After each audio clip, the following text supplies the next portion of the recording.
Growing up, I was lucky to be raised by two sets of parents that were actually pretty health food conscious. Saying that, what I mean is there was no junk food laying around. So we had pretty much natural food. They both were great cooks, and I grew up pretty healthy. Although I did think I was completely deprived of anything junk foody and really yummy. About twice a year we would have root beer floats, and that was a special occasion. So that was my exposure to treats, junk food.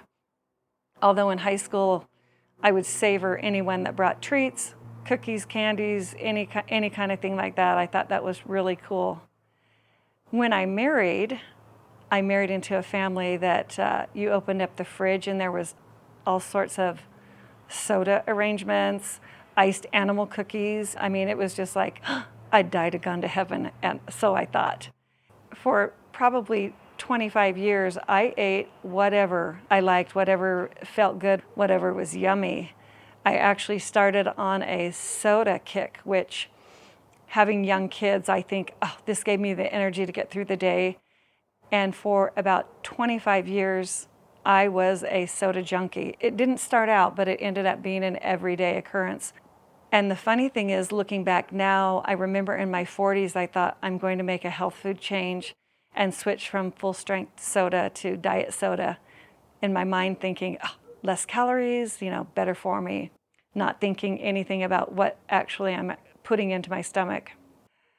In my 40s, I knew that I couldn't actually eat this way for the rest of my life. I started thinking down the road, if I am putting anything in my body, it's not going to be good long term. So I thought, when I turn 50, I'm going to be done with my soda habit. And there were several times that I tried and then started back again, but I think 50 was the pivotal moment where I'm like, I'm at least halfway through my life, that'll be it. So I was able to quit soda at 50. That was the one big hurdle that I had to get over. And at that point, after that, my sisters had this weekend that they were going to go to a healthy preparedness lecture class, and in my mind I'm thinking, I'm so excited, I'm going to go with them, we'll have a sisters weekend. But at that, it changed my perspective on health. Up to that point, I had always treated a symptom, especially something hurt, Advil, pour the Advil on, or looking at one point or another, and that really opened my eyes to treating the whole body and looking at it differently.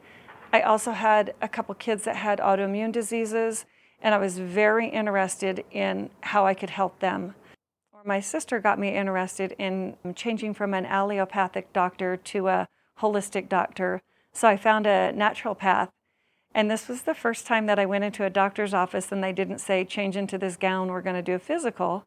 She sat me down and we talked for about a half an hour. And after that half an hour, she says, okay, your liver is overtaxed if you've been a soda drinker for that long, and prescribed a certain tea and a few little changes. And I thought, okay, how interesting. Something I noticed a year later is I had always had allergies, like seasonal allergies. And in about a year, it was like, that season came on and I wasn't having these allergies. So I noticed that, that must have been something that my liver was overtaxed.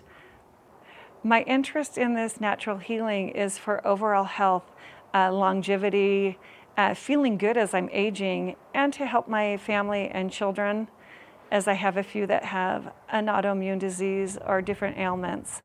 I want to say the main thing that has changed is probably my diet. I'm eating a lot healthier, and when I say that, just a lot more fresh and natural things, less things that come out of packages. And I have noticed feeling better.